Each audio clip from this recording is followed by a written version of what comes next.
AI continues to dominate headlines, but beneath all this attention is a deeper question. What happens when a transformative technology collides with the values that define a free society? If advanced AI is the next great strategic contest, how do we lead without losing who we are, and how do we power that future responsibly?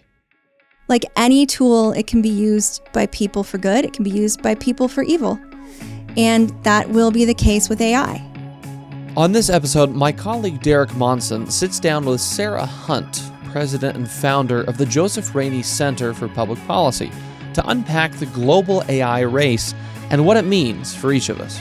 This is Defending Ideas.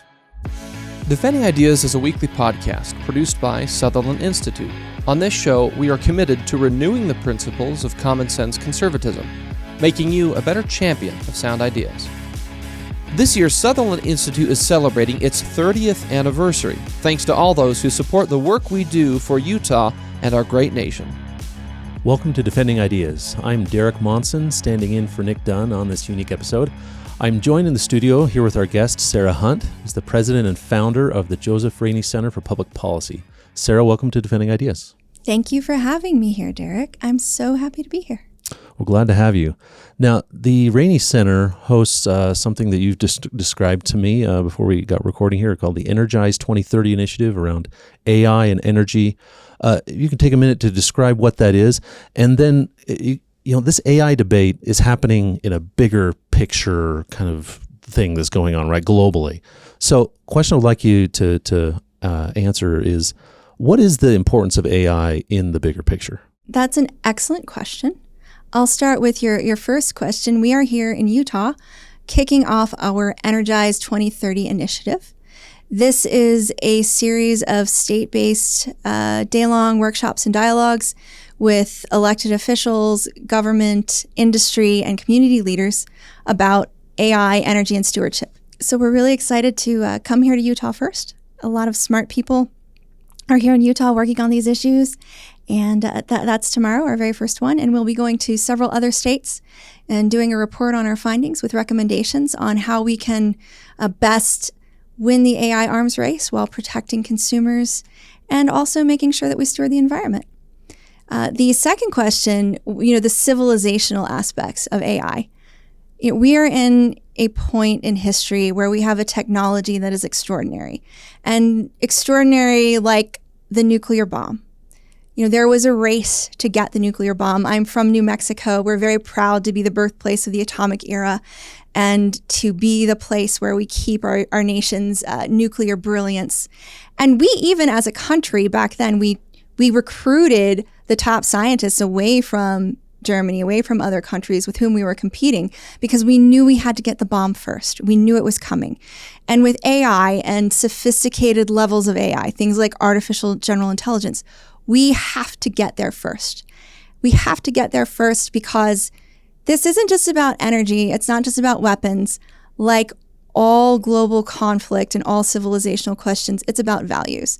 And it's about whether or not the values of the Chinese Communist Party and how they've used AI to create a surveillance state and a social credit system and other things that are not aligned with the Western values that you and I share. Those values of freedom, of agency, of our constitutional rights, of the individual's right to make choices about their own life and their rights to privacy, for example. It's really about that. It's about what the future will be like in 100 years, 250 years for my great nieces and nephews, for your great grandchildren. And we have to win. We have to win for Western values, which puts us in the place of thinking about, well, how do we go about winning? We don't want to win by becoming like the Chinese Communist Party, by saying, by fiat, we're going to build whatever we want, wherever we want, and do whatever we want as the government to win this arms race. We want to win by honoring those values and thinking about, okay, how does building the electricity we need? Because look, the AI arms race, fundamentally, it's an electricity war. It's an energy race. AI needs a lot of energy. And we've got to generate as much electricity as possible. Already in this country, you have data centers that have to go offline in the middle of the day at peak electricity demand because there's just not enough to go around. And so we've got to generate energy. We've got to build generation quickly. And we've got to do it all in a way that's respectful of communities and the environment too, because we don't want to lose what makes our Western values special in terms of inclusion and dialogue, avoiding the top-down fiat governance. We don't want to lose that in the context of winning this war. Yeah, it's really almost like you mentioned a war, and it's almost like a Cold War scenario here, where you have two visions of the world competing through this mechanism of AI, and we have to decide if we're going to, like you said, are we going to win that existential war? Because if we don't, it will be an unpleasant world for future generations. If we don't, AI agents are going to make choices for your grandchildren instead of your grandchildren having the agency to make those choices themselves. So within that context, you see news stories every day on AI. Some talking about benefits, some talking about concerns people have. But maybe what is lying underneath all of that is that AI is impacting our lives already in many beneficial ways. So, question I wanted to ask you is, what are the benefits AI is producing that maybe we just don't see and they're just not apparent to us? There are so many. For example, one great Utah case study is when Amelia Powers Gardner was a county clerk in Utah County. She's a great friend of the Rainey Center. She's about to go on our board. We're really excited about that. She instituted a program where it uses AI to track people's ballots. So if you are mailing in a ballot and you're dropping it off or you're mailing it, they have an AI program that helps track those ballots. And that's a wonderful use of AI. It helps make sure that our elections are secure. There are other things. I'm a nerd. I'm a researcher. I went to graduate school 3 times. I'm not sure I recommend that to other people, but I loved it. And AI can do incredible things. It can compile millions of pages of research that would take someone a lifetime to absorb. So it's giving us a leg up on medical breakthroughs, on scientific breakthroughs in many areas of life. It's not just about the autocorrect in your iPhone that's making you crazy. It's not just about how it helps sort your email for you automatically. It is really about helping humans have a better quality of life, done right. But that said, it needs to be like the U.S. military. We have a United States military, which is very important to our founders, that military be under civilian control. It's under the control of the President of the United States. And AI, we need the same. AI needs to be under control of humans. And we need to make sure that in winning this AI arms race that we stay there. So one other example, I think, on the quality of life side that I remember seeing recently is a University of Pennsylvania research announcement that they came out examining antibiotics and the resistance to antibiotics among bacteria. And they, using an AI model, searched over 40 million potential sources of new generation antibiotics using spider and snake venoms, and found the 400 in a matter of a couple of hours, found 400 possible sources that could become these next generation. Again, searching through a 40 million database, unit database would take a person a long, long, long time. Well, what a step forward for innovation research. There, even right now, I find it slightly creepy, but it's also incredible. One of my friends, lost their home, their whole neighborhood in the Pacific Palisades fire. There is a new entity, a new company that uses AI as part of it. They can identify a fire starting within minutes using satellites and AI to analyze all the data all over the entire globe, which is incredible. Think about what that could do to help us fires are a big problem in Utah. Yeah, in the whole West. Yeah. Yes, as a Western girl. I remember when I was in college and half of Los Alamos burned down. Imagine having that AI-powered technology that can help us identify and extinguish those fires before they're too big. Yeah. Imagine how many lives that will protect. So, maybe you mentioned this, you raised the idea this may be a little creepy in some ways. It is a little creepy that there's all these satellites up there that can see everything. Sure, yeah. It's Google Maps, but right, Google Maps, Google Earth. It's so helpful, so awesome, and also, why is there that picture of grandma bending over in the garden on the internet for everyone to see? Right. Yeah, So that points to maybe a follow-up question is, what are the aspects of AI that, there are people who think it's really a threat to anything and everything, is that legitimate in your view? And what aspects of AI do we need to be actually concerned about for regulation reasons? I think it's back to the civilizational question that we raised at the beginning. It's about who do we want to be? What kind of values do we want our society to have? And how are we going to use AI in the context of those values? Like any tool, it can be used by people for good. It can be used by people for evil. And that will be the case with AI. You've got hackers using AI to try to hack in and steal people's money and steal people's identities. And then we have, the white hat hackers who are trying to use AI to protect people and to harden systems. And we have to understand that who is using the AI and for what purpose is going to matter a lot. And that's where the civilizational question comes in. If, say, the vision of the world and the vision of what people are embraced by the Chinese Communist Party, not the Chinese people, but the Chinese Communist Party leadership that soldered people into their apartments during COVID and let them die alone, has for humanity, or the one that Western values that have given us incredible prosperity in the West, that have given people incredible quality of life and agency to live their lives the way that they please. Places where we have conversations about how, well, a social credit system isn't good because people do need to be able to make choices in their lives, versus in China where they have this, and whether or not you can get to study certain things or go to school or have jobs or get a home loan depend on, social choices that you make that are tracked by their AI and their surveillance state. That's what we're choosing between.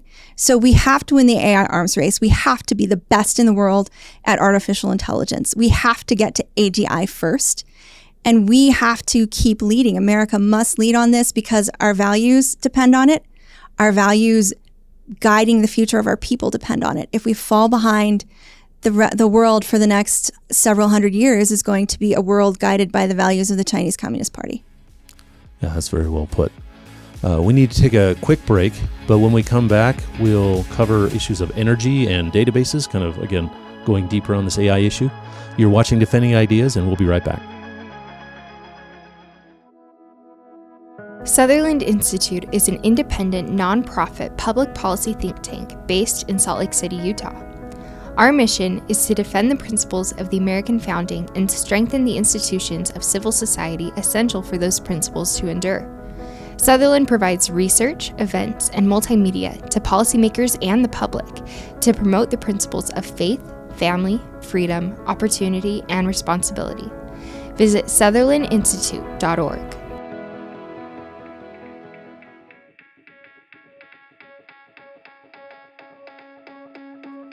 Welcome back to Defending Ideas. I'm Derek Monson, and we've been talking with Sarah Hunt about AI and the global AI arms race. Sarah, let's dive back into this issue underlying it that you mentioned in our previous segment of energy, and it's really an electricity war and all of that.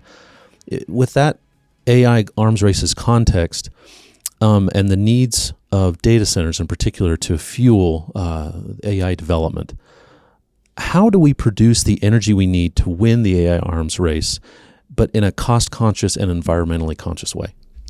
Wow, if I knew the answer to that question, we'd both be out there and we'd probably be so rich we wouldn't be doing this anymore. One of the reasons we're having our Energize 2030 initiative is because we want to help policymakers, industry, and communities figure out the answers to those questions. When it comes to the AI arms race, fundamentally, it's an electricity war because we need energy. We need energy to power these data centers. And it's not for data centers themselves alone. It is to do things like innovate in medicine, innovate in national security, innovate to make people's lives better. So it's not just for AI in and of itself, but winning that war, it is a war because the ways that AI can be used for ill, that can be used for evil, are so terrifying. We have to make sure that human beings who share our Western values control AI at the highest and most dangerous levels. In terms of looking at the environment and stewardship and communities and affordability, look, the bottom line is we need as many electrons as we can get as quickly as we can get them. We need to build. We need to build quickly.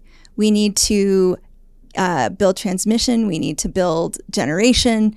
We need to, build the data centers and build the roads that are necessary. And we have some regulatory roadblocks. That's why a lot of people are talking about permitting reform.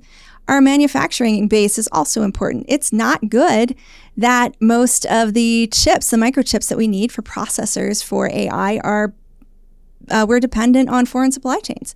We need to make sure that we are not, that we are self-reliant in that regard. So it's great to see the government taking steps like the CHIPS Act to incentivize companies. We've got a big facility going in Arizona, for example. I know what President Trump just did, taking a 10% stake in Intel for the United States of America is a bit controversial, but again, you said it well earlier, we're in a Cold War scenario. We all need to roll up our sleeves and do what we need to do to win this AI arms race. And we've got to be able to make these chips. And Intel's a great American chip maker. And if that's what they need is that government support, this is a different era. We're in a war. The other aspect of that is we have another great national security threat and threat to us all is our national deficit. It's out of control. You've got a great senator here in Utah, Mike Lee, who's constantly beating the drum on that, holding people's feet to the fire on the debt in DC. He does a terrific job, a principled job standing up for that. I don't always agree with him on how he does it, but he's incredibly principled and I respect and admire it. We've got to, look, we have been, Mike Lee can do his best, but we have been looking at a terrible, crippling deficit for decades now. I think the national debt has been a concern as long as I've been alive. And we're not doing anything about our spending. It just seems to keep getting worse. We do need to do something about spending, but we also need to start looking at alternative revenue streams. And if the government can make money to pay off the deficit by taking stakes in great American companies that we need to succeed in order to win this AI arms race, then I think that's a good move. I know it's a little controversial in free market sectors, but we're not in the ideal world of free markets. We're in a war. So what are some of the additional policy barriers? You mentioned things like permitting reform. You mentioned some of the industrial policies that are being debated. But what are some of those barriers to energy development that maybe are flying under the radar that are really critical and important, and how do we address them? We've politicized energy. We think of wind and solar as liberal democratic energy. We think of nuclear and coal as Republican red energy, and that's just silly. We need everything. Everything that is, reliable, affordable on a spectrum, and different areas need different types of energy, and a diverse energy supply, frankly, is a more secure energy supply. I think that's something that on the right that we need to take ownership of, just as our friends on the left do too. It's just absolutely silly that we're looking and saying this form of energy generation, when we need every electron we can get to win this AI arms race, is bad because for whatever reason it doesn't align with our politics. We need to build it all. So then how do you go about talking to a center-right audience, Mm-hmm. right? You talked about things like the government taking a stake in Intel and the controversial nature of that kind of proposal for people who believe in free markets and freedom generally. How do you go about addressing people with those kinds of principles and beliefs to have these kinds of conversations to get to some solution that will move forward, as opposed to a solution that will just become politicized as, it's an interesting idea, but I reject it as a free market person? Mm-hmm. Well, think about what our ultimate aims are. Our ultimate aims is for everyone in our country to have a quality of life and a good life. And, as people on the right of center, we believe in freedom. We believe in economic opportunity and fairness for everyone. We do believe in competition. We believe in people having the ability to go out with their ideas and compete. And all of those are good things. But, we won World War II. We won the Cold War, in part because of the innovation that came from competition. But the government engaging in industrial policy to win the AI arms race, just like it did in World War II and the Cold War, doesn't mean that we're going to abandon markets wholesale. We are in a very unique place and time in history, and we must rise to the occasion and put all of our national resources toward that. Otherwise, the consequences are there will be no freedom and definitely not equal economic opportunity for everyone. It almost sounds like maybe the basis for a new fusionism, right? On the political right of nationally focused, defense-focused conservatives with market-focused conservatives, that we can use AI as the new aspiration, but maybe the Chinese Communist Party as the new enemy, right, or the opponent that really threatens everything that we care about. They're the opponent most likely to beat us if someone is going to beat us. Certainly, we wouldn't want North Korea or Iran to win the AI arms race either. They're just probably not going to. They don't have a vision for the world that we want for, future generations either. How about on the state side? Because that's where a lot of these decisions, particularly around data centers, energy projects, which is why we're going to the states with the working groups. Yeah. What do states, in your view, need to be doing in order to help address the AI arms race in a positive way for the United States, as opposed to getting parochial in their interests? And of course, they need to care about their states, right? They care about their citizens and their voters. So it's not about not caring about that. But what should state leaders be doing to help positively address energy development, data center construction, ultimately leading up to the AI arms race? Well, they need to be thinking about it, talking about it, hearing from people. What are the concerns? What are the impediments? Kind of like we just discussed, what are some of the roadblocks? But they also need to be willing to collaborate with other states, perhaps in regional compacts, collaborate with their federal delegation and the federal government. We do have cooperative federalism in this country, and that's okay. There may be times when, states look and say, okay, we need to get together and agree about how we're going to build and where, transmission lines, for example. We need to make sure there's not, a race to the bottom on anything involving data centers and generation. We need to make sure that, we're being creative. Look, we've got a lot of public lands in Utah and out west, federal lands in particular. There's been some discussion in DC at DOE and other places, the Department of Energy and on the Hill. Well, do we need a Western states compact on how we're going to use these lands for small modular nuclear reactor deployment? Can we get them deployed faster? Because that will get around some of the Nuclear Regulatory Commission permitting roadblocks, because we need this electricity.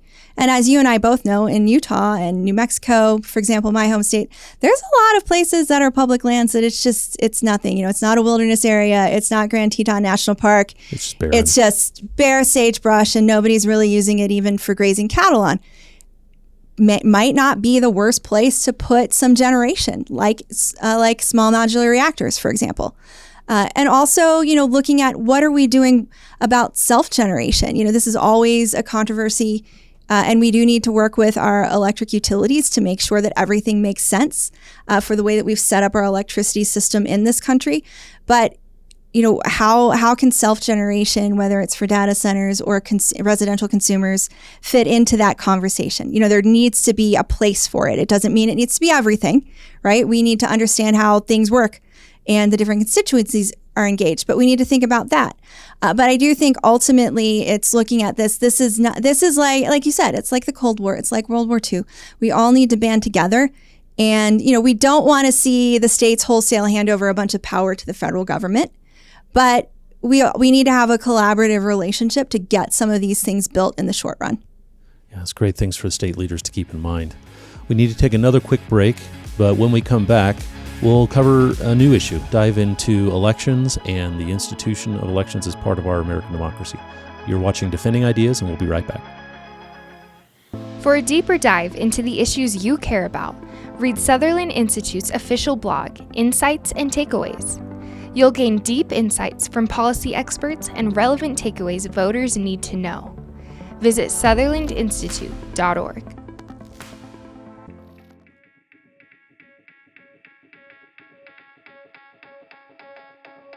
Welcome back to Defending Ideas. I'm Derek Monson, here to continue the conversation with Sarah Hunt from the Rainey Center, diving now into voting and elections.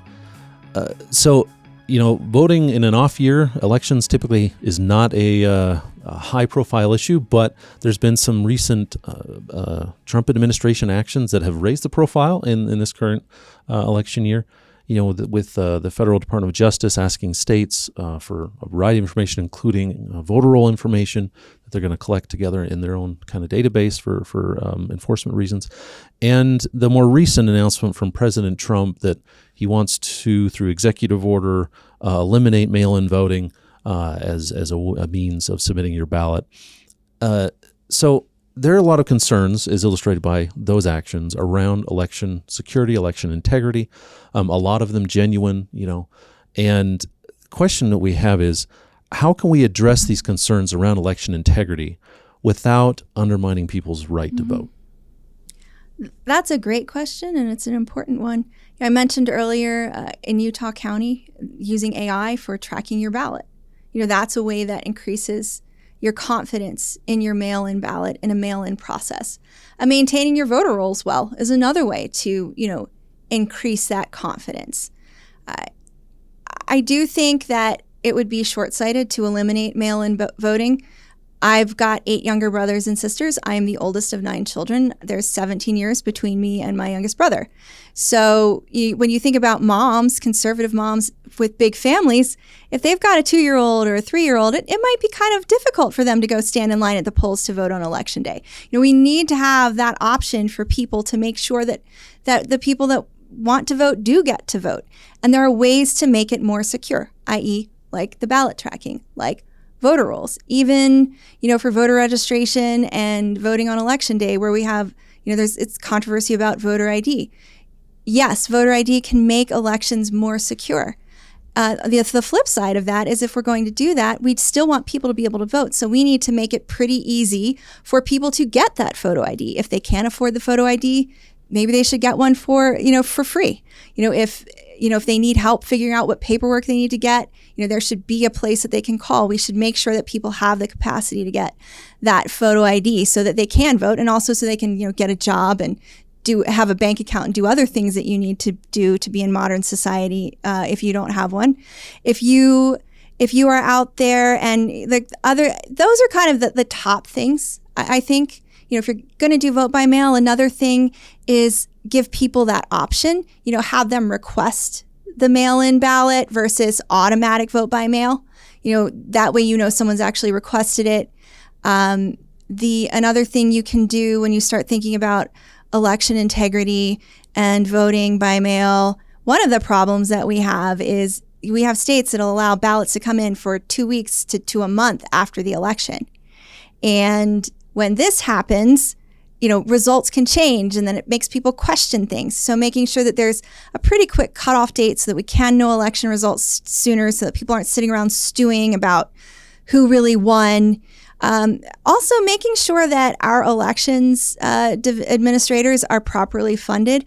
We had a situation in Arizona where we didn't know the winner of a congressional race for quite a while after the election because they lost a ballot counting machine in one part of one county, and there wasn't a spare one in the whole state. They had to stop counting for 3 days because the ballot counting machine broke, and they had to fly in a new ballot machine from another state. So even just making sure that you've got a couple backup, that you've funded your election administration systems enough that you have a backup ballot counter so that people can get the results sooner. I think there's also questions about timing of when you send out the ballots. They send out ballots and do early voting starting pretty early. And sometimes you've got your end of October surprise. Americans need to think about in that process of voting when they can early vote and when they are going to vote by mail, vote and vote in time, but make sure that you give yourself enough time to see the election play out. So some of these concerns, like I said earlier, on election integrity are clearly genuine. They're coming from experiences people have had, things that are things we need to think through from a security standpoint.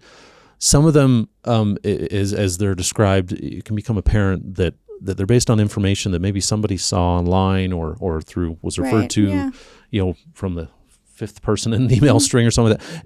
And the information that's driving it is at least questionable and ought to be examined maybe a little more thoroughly.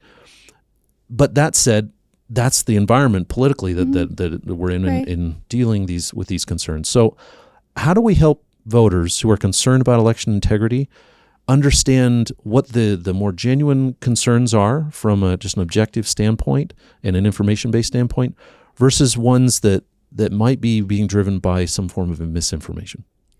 You got to get back to the basics. What is election integrity? It's a citizen reasonably believing that when they vote their ballot, that it's going to be counted and counted timely and accurately. And that's what it is. Anything else too far afield from that is going to muddy the waters, right? Election integrity isn't deplatforming a sitting United States president because you think he is spreading misinformation on his social media account. We're a country that believes in freedom of speech, for example. But when we start doing that and we add these extra issues, kind of like if you look at climate change, what causes climate change? It's the uncontrolled combustion of fossil fuels for industrial purposes. That's it, right? It's not lack of union labor. It's not lack of environmental justice. It is simply uncontrolled combustion of fossil fuels for industrial purposes. And if you want to solve that challenge, you should focus on that instead of going to the American people like they did with the Inflation Reduction Act and say, hey, we need electric vehicles to save the planet from climate change, but we're not going to give you the full tax incentive for them if your vehicles aren't made by a shop with union labor. Right? That's getting afield from the issue as another example. And I think just sticking to the reality, okay, how do we make sure that voting systems and voting administration is secure so that the American people have confidence that when they go vote, their vote is counted, it's counted accurately, and it's counted timely. That's it. When we start layering in other things, then we start politicizing it in a way that's unhelpful. Thank you. Any concluding comments about Rainey Center, what you guys are doing, things that maybe we should have asked but didn't have time to get into that you'd like to comment on or talk about? Well, thank you for asking. That's very kind.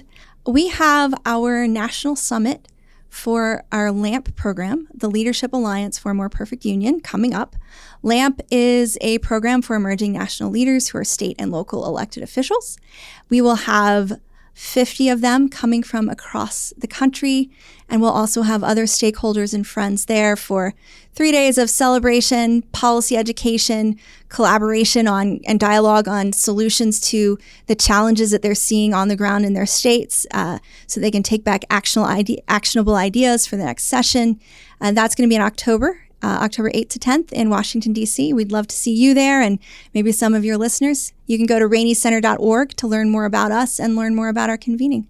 Well, sounds like a great event. Look forward to that. Well, thank you. Again, we've had Sarah Hunt, president and founder of the Joseph Rainey Center for Public Policy, on Defending Ideas today. Thank you so much for joining us. We need to take a last break, so don't go anywhere. You're watching Defending Ideas. Sometimes it's hard to keep up with the latest policy debate that affects your life. The solution? Subscribe to Sutherland Institute's weekly newsletter, where you'll find in-depth insights from seasoned policy experts, compelling multimedia, and advance notice of special events. Visit sutherlandinstitute.org. Welcome back. Before we go, a big thank you to Sarah Hunt for the thoughtful conversation about this important topic. If AI is a defining challenge of our time, then leadership isn't just about faster chips. It's about matching innovation with principle. We need freedom and agency and respect for people. That means an energy approach that is comprehensive. We need to build what's reliable and affordable and move faster on things like permitting, strengthen domestic manufacturing, and do it with stewardship and community input. And on elections, integrity at its core means every citizen can reasonably believe that their ballot is counted accurately and on time. We can pursue that with practical tools like ballot tracking, clean voter rolls, accessible voter ID, and clear deadlines, and well-funded election administration without turning the issue into a proxy war for everything else. In short, to meet this moment, we need courage and prudence, policies that keep America competitive in AI, and a civic culture that keeps faith with the voter. That's a comprehensive approach worthy of a free people. Well, that is it for this episode of Defending Ideas. If you enjoyed the discussion, please visit defendingideas.org, or you can access previous episodes and watch or listen on your favorite platform. Don't forget to subscribe to Defending Ideas on Apple Podcasts, Spotify, YouTube, wherever you like to get your shows. And please share this episode on your own social media profiles or with a friend, family member, or coworker who may find it interesting. And lastly, if you want to support the broad work of Sutherland Institute, if you want more conversations like this, please make a contribution at sutherlandinstitute.org/donate. Thanks again for joining us on Defending Ideas from the Sutherland Institute in Salt Lake City. I'm Nic Dunn. We'll see you next time.